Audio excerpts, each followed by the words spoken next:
a gente sabe de tema que cai, né? Cai doença respiratória do recém-nascido, icterícia neonatal, infecção neonatal, ou seja, neonatologia. Neonatologia sempre cai. Vacina cai na pediatria e cai na GO também. Né? Inclusive o Jader deu autorização recente aí de HPV, que até eu tô sabendo, hein? Aleitamento materno, né? Aleitamento materno cai na pediatria e cai na GO também. Alimentação, desidratação e diarreia aguda e crônica, que acabam sendo um combo aqui, né? Infecções congênitas, que entra na neonatologia. Mas eu quero destacar para vocês algumas coisas que eu aprendi. Eu sempre fui a pessoa de fazer resumo. Só que com o tempo eu percebi que às vezes os resumos ficavam maiores do que eu precisava recordar. Então, o que você tem que frisar quando você faz questão de prova? O Jader falou, tem que fazer questão de prova, tem que fazer questão de prova. O que a gente fala aqui pra vocês é porque a gente já fez muita questão de prova. A gente lê todas as provas. Então, a gente passa aqui o que a gente já ali filtrou das provas. Então, o que você tem que saber? Doença respiratória do recém-nascido é o tema? Mas, você vai colocar lá no seu resumo, porque a fisiopatologia, né? É isso que cai? Não. Você tem que saber como cai na prova. E esse assunto, hoje eu vou dar uma dica que não vai ficar gravada, né? Como que ele cai? Eu tenho que saber duas coisas. Idade gestacional e radiografia de tórax. Com isso, a maioria das questões vai perguntar qual que é a hipótese diagnóstica. Quer ver? Como que eu tô dizendo, é o que cai na prova? Olha só, questão da UEL de 2021. A gestante de 37 semanas chegou ao pronto-socorro com pré-eclâmpsia grave, havendo necessidade de interrupção da gestação. O recém-nascido masculino, peso de 3.300, ápica de 7,10, foi encaminhado à UTI neonatal devido a taquipneia. Qualquer doença respiratória do recém-nascido vai dar taquipneia.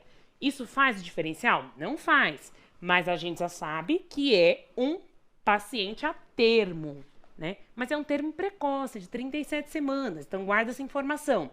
Aí fala da frequência, fala um monte de informação, mas depois diz: a radiografia de tórax tem congestão perilar simétrica, espessamento de cisuras interlobares e hiperinsuflação pulmonar leve. Com esses dados que eu deixei destacado, o que a pergunta quer saber? Qual que é a hipótese diagnóstica, qual que é a alternativa correta.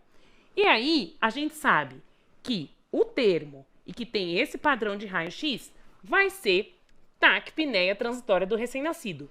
Viu que enunciado enorme que era, que caso clínico enorme, mas com duas informações a gente chega no diagnóstico.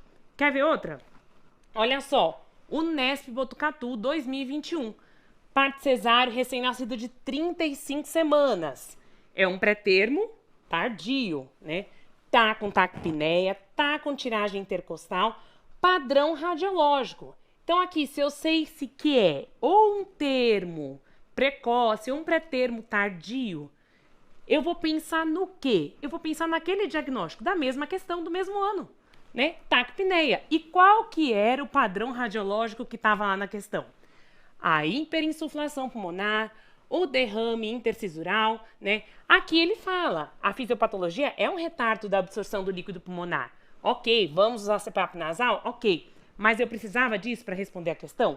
Não precisava. Se vocês olharem os outros infiltrados, infiltrado retículo granular difuso com broncograma aéreo, não é? Condensação pulmonar grosseira, isso a gente vai ter no paciente que tem mecônio. Hiperinsuflação pulmonar, infiltrado granular grosseiro. Então, só com essas duas informações, eu já saberia, né, olhando esse monte de questão, o que eu teria que direcionar. Então, o que eu quero deixar para vocês aqui? Como que vocês vão direcionar com esse bando de questão, o que vocês vão fazer, né, para não cair nas malícias, nas pegadinhas, né, nas artimanhas da prova com aquele enunciado, aquele caso clínico enorme. Então, na doença respiratória do recém-nascido, que é o assunto que cai com mais frequência, eu tenho que ver a idade gestacional desse paciente. Se eu sei a idade gestacional, quando eu penso num bebê prematuro, eu já vou pensar no desconforto respiratório, na doença da membrana hialina. Quando eu tenho um paciente que está ali no meio, ou é um pré-termo tardio, né, ou é um termo precoce, eu vou pensar na taquipneia transitória. E quando eu tenho um pós-termo, no que eu vou pensar? eu vou pensar na aspiração do mecônio. E aí, o que eu tenho que saber? Os padrões radiológicos relacionados a esses diagnósticos. Então, na síndrome do desconforto respiratório, eu tenho um infiltrado retículo granular difuso do tipo vidro moído. Na taquipneia transitória, o que caiu nas duas questões, eu tenho uma hiperinsuflação pulmonar, um infiltrado perilar difuso e a cisurite, que é típico da taquipneia transitória. E se eu pensar na aspiração meconial, eu vou pensar na hiperinsuflação? Tem também. Tem a telectasia, só que temos um aspecto nodular grosseiro e irregular. Por isso que eu falei que aquelas alternativas não tinham, a gente já podia eliminar, porque a gente já sabe que taquipneia transitória não tem aspecto granular grosseiro. Combinado? Vocês entenderam aí a lógica